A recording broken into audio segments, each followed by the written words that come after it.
welcome to Indian Union News. Our guests today are Ajay. He is collaboration partnership for OGQ. We have Viren. He is the managing director and CEO of OGQ. And then we have Vivek Sharma, who is a board member of the organization. And also he is hosting the OGQ team from India. They are coming to Boston. Many of you may not know what OGQ is, but this is what we are going to discuss and talk about. And its mission is basically to help Indian athletes to get more medals in the Olympic and the Paralympic events. So on that note, Viren, let us first start with you. And tell us a little bit about OGQ, when it was founded, by whom it was founded, and what is the mission? Openji, first of all, thank you so much for inviting me for this session. Lovely to be over here. Sure. OGQ is a not-for-profit foundation. It was started by two of India's sports legends, Geet, Sethi and Prakash Padukone, with a very sharp mission to help Indian athletes win Olympic and Paralympic gold medals. Vishwanathan Anand, the chess legend, is also on our board, along with a whole host of people from the corporate world like Vivek Sharma. And very proud to say that in the last 4 Olympics, that is London 2012, Rio 2016, Tokyo 20 and Paris 24, India has won a total of 21 Olympic medals. And the training of 13 of those 21 Olympic medal winners was supported by OGQ. And also in the last Paris Paralympics, India won a total of 29 medals. And the training of 25 of those 29 Paralympic medal winners was supported by OGQ. So it's been a phenomenal journey really for OGQ. Today we look after the training of more than 400 of India's best young Olympic and Paralympic athletes. We look after their training in terms of ensuring they have the best coaches, the best training facilities, the best equipment. We have put together a team of world-class doctors, physios, nutritionists, mental trainers, everything in the back end. And we ensure we work very closely with the government, with the national sports federations, with Sports Authority of India to ensure that all the gaps for our athletes are covered.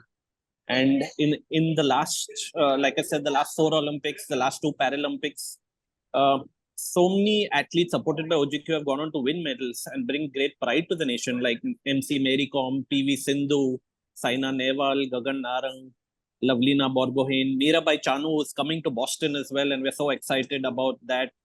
Para athletes like Sheetal Devi, the armless archer who won the bronze medal at the Paralympics. So we are, on one hand, the athletes, when they win medals, it brings great pride to the nation.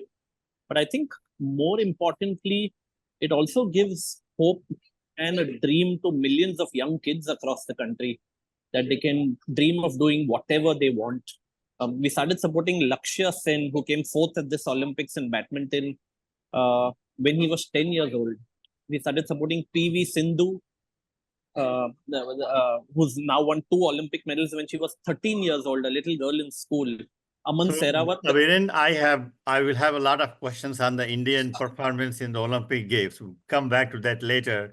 But now let us first get to Vivek.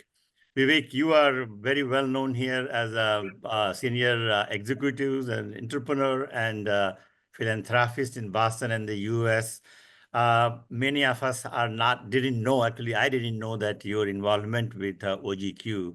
So tell us, how did you get involved and how long you have been working with them and what are your immediate projects? Good. Thank you, Penji, for taking time out to talking to us. So Sure. I got involved actually. Coming from India, we have all been passionate about sports, different type of sports. There's one sport that is more popular than others. But I think as grown up, we have also seen that how India could do much better in these bigger competition like Olympics, right? So there is that drive that why do we not win as many Olympics, medals in Olympics? I got introduced to OGQ through a friend of mine who's also on the board, Neeraj Bharadwaj, who introduced me to Viren and Neha, who will also coming to Boston about 3 years ago. And I was very impressed with the work they are doing and the potential it has to create an impact on the society, on the next generation. You know, we are involved in a lot of philanthropic organizations in Boston, you've heard, and all of them have one theme in common, that it creates impact for the next generation. And I felt what OGQ team is doing is really very powerful, helping these athletes accomplish their potential, realize their potential, and create an impact, not only on them, but the people around them, the society around them, the towns and the states.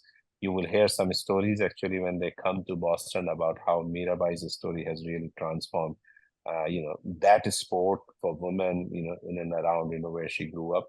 So that's why we got involved and working, with Viren and team. And our goal, Paris Olympics just finished, and I was fortunate. I was there watching some of the events.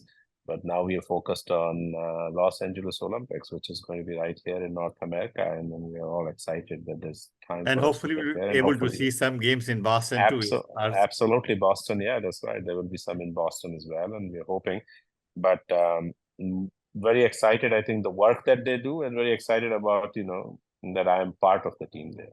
So, Vivek, tell us about the Boston event, when it is happening, and is it open to public, or it is just by invitation, or because of the seating, or how So it's by invitation only. However, if somebody is passionate and interested in meeting the athletes, they can reach out to me. On my email. We can find out, or they can reach out to us, and they can reach out. Exactly. Sure. Right. And we would love to invite people who are passionate. I mean, we have a lot of people who have signed up for the event.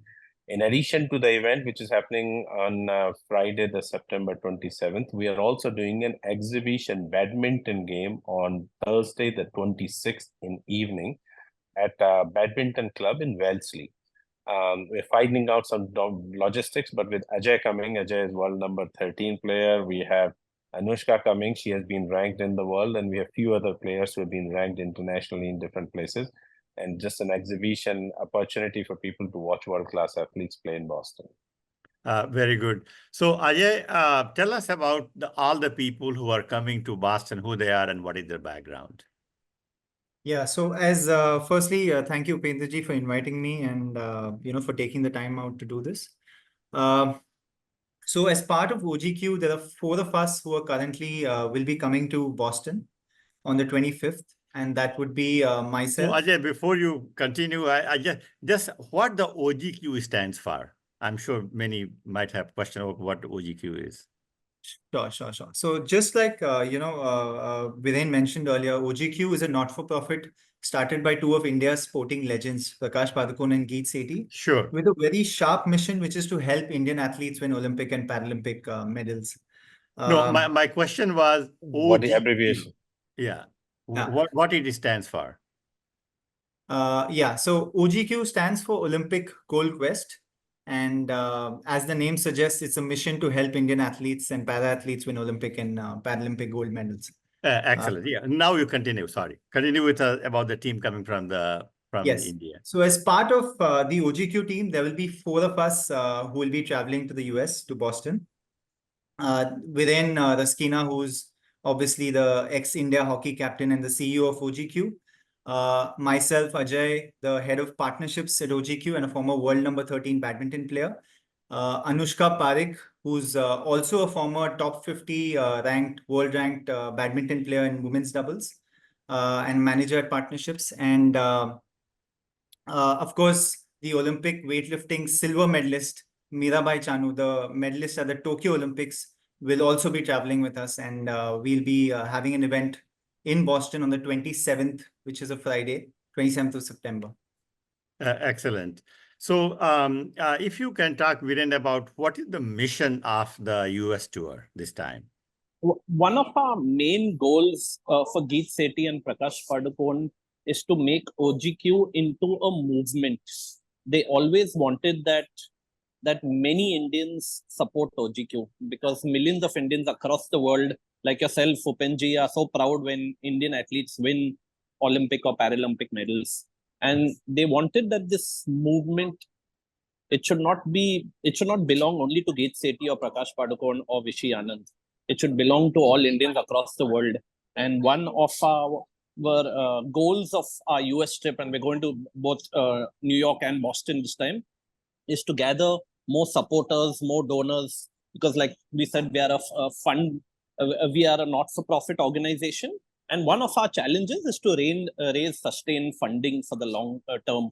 And all the funding that we raise goes towards the training and preparation of these athletes. And we have, great supporters like Vivek, who's been such a pillar of support for us in the US.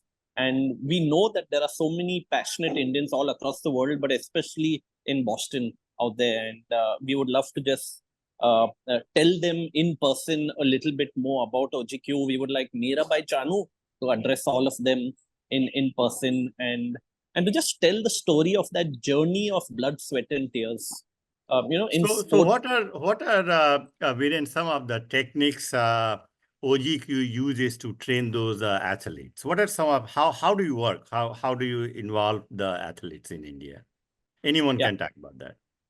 Yeah, like I said, we first of all identify athletes. We have a full-fledged research team that looks after the selection process of athletes and their monitoring.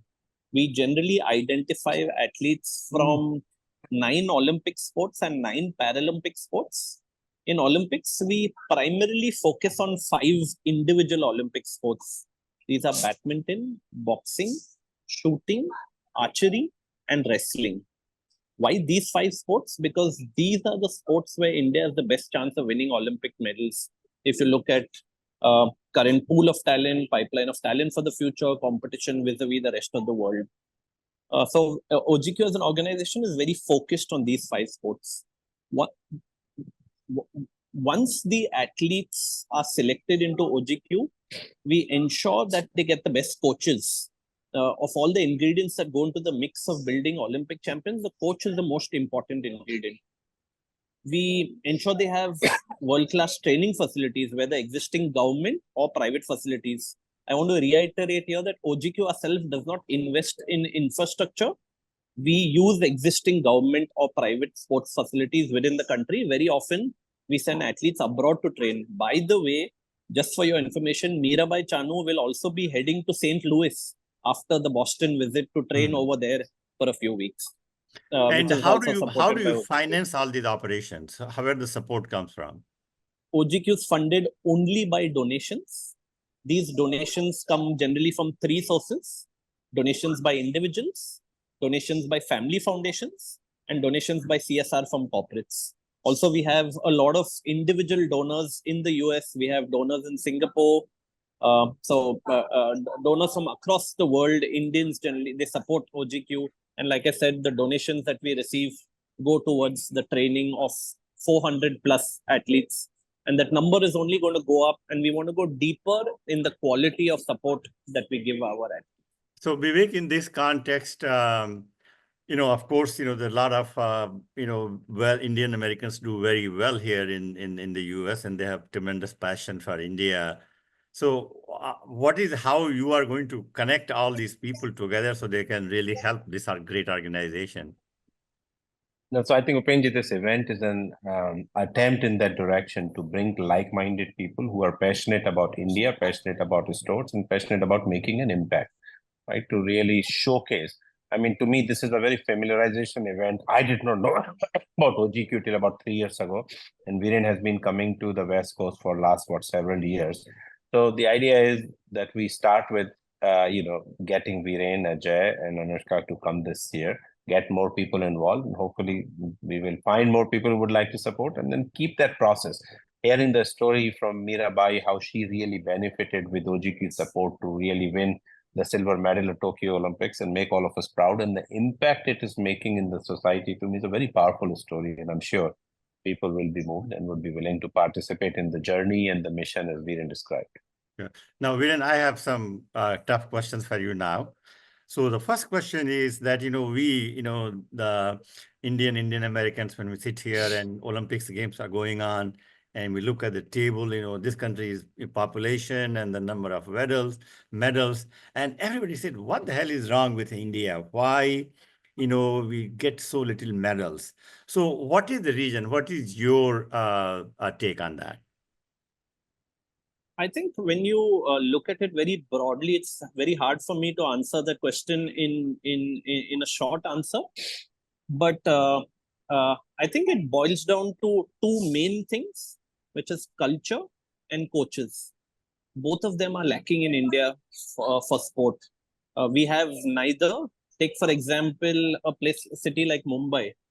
I come from Mumbai, metro city, very cosmopolitan. OGQ supports 400 athletes. Not one of them is from Mumbai. Because here the pressure of education is too much. All parents only want their kids to study. No one wants their kids to play. So there's no culture of sport in the country. And secondly, just the quality of coaches. Coaches across the board are treated like second-class citizens in the country. They're not given the respect. They are not given an opportunity to upgrade their skills to world standards.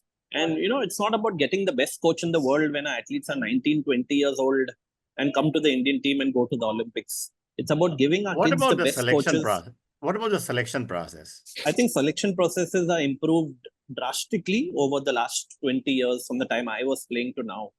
And I think now there's a great deal of transparency, there's a great deal of objectivity, and we are on the right track. India is, I'm full of optimism in the talent there is in the country, in processes that they're in place. I must say that today, even the government Sports Authority of India, that is ministry, there are very good bureaucrats working in sport.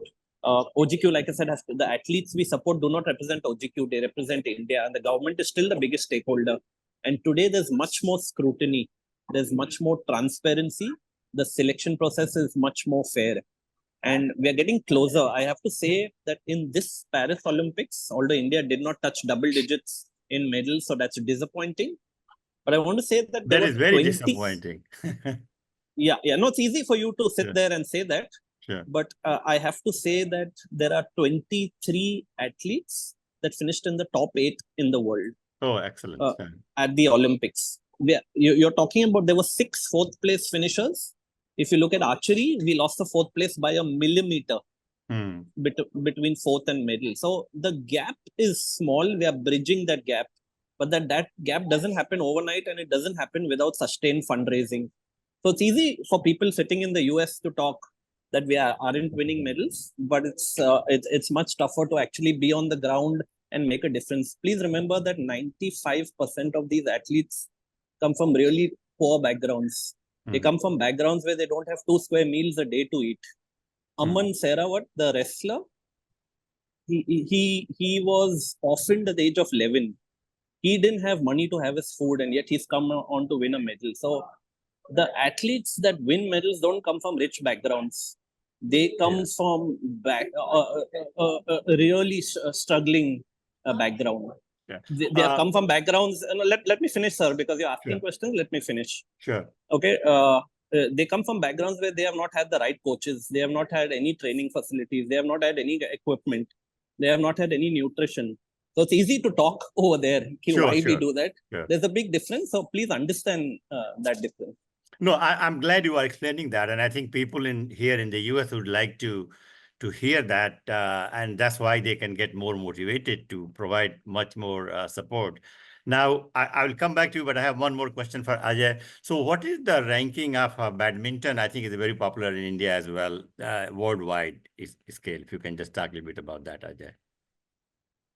So I think, badminton in India has evolved significantly over the last decade or so in so many ways. So I think just if you look generally at the performance, so OGQ started supporting Saina and Sindhu in 2009. And at that point in India, there were, just in Bangalore and Hyderabad, there were less than 100 badminton courts in these 2 cities. Over time, if you look at the results that these 2 have achieved, right from the Olympic medals, the World Championship medals, and just in general, how much, even the men's singles badminton has progressed. We've had a world number ones. We've had, again, World Championship medals. Today, anecdotal evidence says that the total number of courts in just Hyderabad and Bangalore is over 7,000-8,000. And that's just a massive explosion of how the ecosystem has evolved in badminton. Today, the number of coaches who are coming, basically the ex-badminton players who are starting their own academies, who have hundreds of kids, training under them, and it has so massively increased in the last decade. And I think that's a very great thing to have as far as badminton is concerned in India. Excellent. So, Viren, cricket is not yet part of the Olympics, right? It will be in LA 28. So you will Oh. see a T20 tournament. So for the first time, cricket will also be there. So hopefully that should be an additional medal for India. Oh, excellent.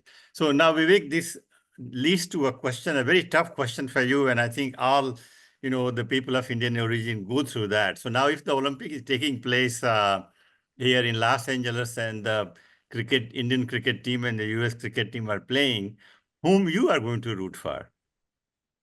Yeah, I mean, it's a tough one, listen, India and US, if they play, and it happened recently, right? In the last World Right, Cup yeah, also sure. in US, right? Yeah. India and US play. And listen, we want the best team to win. Sure. This is how I look at it, because a lot of us who have, been working here and who work and who live here, we are very equally committed to the American sports.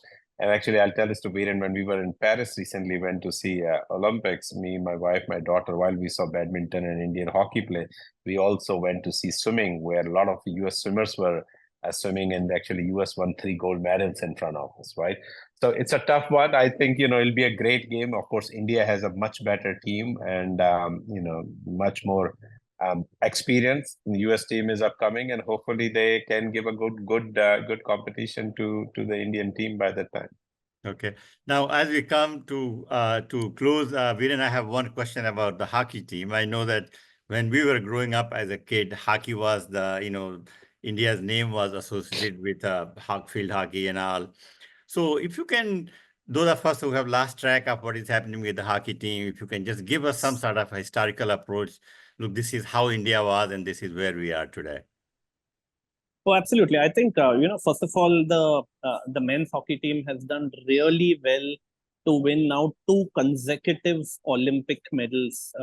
And remember, the bronze medal at Tokyo, it came after a gap of 41 years. So it was a long time. I was part of many Olympic teams that came very close, but just missed out. And I remember when I played in 2004, we lost to Australia in a crucial league match in the last 20 seconds. It was 3-all. We hit the Australian post.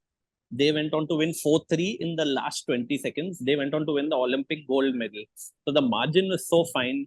But today, I'm so happy to see the Indian men's hockey team win 2 consecutive Olympic medals. By the way, in the last 2 Olympics, Tokyo and Paris, India is the only team that has won medals at both the Olympics. So you can see the. So how is the Pakistani hockey team doing? Where they are standing? The Pakistan team is extremely poor at the moment, unlike at the time when I was playing, where they were extremely strong. The Pakistan team is not qualified for the last 3 Olympics and the last 3 World Cups. So they are basically out of the top 12 in world hockey. And it's unfortunate because, as you know, Pakistan is the nation right now. There's no funding for sport. I would say there's a lot of politics in sport. There's no grassroots support. So Pakistan, unfortunately, has really gone down as a nation in hockey. So now my final question is for all 3 of you. And I'm basically, tell us a little bit about the status of the Indian women teams, how they are doing and how your organization is involved in helping them as well. Viren, why don't you take this? Yeah, I'll start. Out of the 400 athletes that OGQ supports today, almost 43% are female athletes. We put a great deal of emphasis on our female program, especially the junior program. By the way, if you look at the last 3-4 Olympics, some of the biggest stars in Indian sports who have gone on to win Olympic medals are all women. Look at Mary Kom, Saina Nehwal, PV Sindhu, Lavlina Borgohain, Mirabai Chanu, etc. So many females have done well. By the way, in the Paralympics, Vivek and Upenji, you will be interested to know in the last Paralympics, in India, I think only 1 female athlete won a Paralympic medal. This time, 10 female athletes won Paralympic medals. That just goes to show that if they're given the right support at the right time and we create a level playing field, I think girls and women have far more resilience, grit, courage to go out there and handle the pressure at the Olympics and Paralympics. Very good. Vivek, you want to say something? I will just add, listen, I mean, Viren said all the right things. I was fortunate to see PV Sandhu and Lakshya Sen practice for badminton in Bangalore earlier this year. And I watched them practice for about 3 hours. And I'm telling you, I have not seen anybody work so hard during that 3 hours. You know, the amount of effort, the amount of commitment that these people make, and the resources that were provided to them by OGQ and the other support system was so phenomenal. So I'm really proud that, as an organization, we are supporting the best athletes and the potential best athletes in the country, whether girls or boys. And then the number of girls that are really making us proud is actually a very, a matter of pride for all of us. Okay. Ajay, your take on women athletes. Yeah, I think I'll echo Viren's point on all what he said. And just additionally, in the Olympics, of the 110 member contingent, 49 of them were supported by OGQ. And of that 49 that we supported, actually more than 50%, 25 of them were women athletes. It just goes to show how well women in India and the athletes that we support are doing on a global stage. Well, and I'll just also add one more point here. In the recently concluded Asian Team Championship, the women's badminton team created history by winning the title, and they had never won a medal before this. And in fact, all the 4 women's singles players who were part of the team were all supported again by OGQ. So there's been massive progress, on the women front. Very good. On that note, thank you all, and we are looking forward to welcoming you to Boston. And hopefully, there is going to be much more support to your organization from Boston and the United States. And we are looking forward to seeing you when you guys are in Boston. Thank you so much. Thank you, Openji. Thank you. Thank you, Openji. Thank you very Sure. much. Really Sure. appreciate it. Thank you. Excellent. Thank you. Thank you. Bye-bye. Look forward to seeing you soon. Sure. Thank you, Vivek.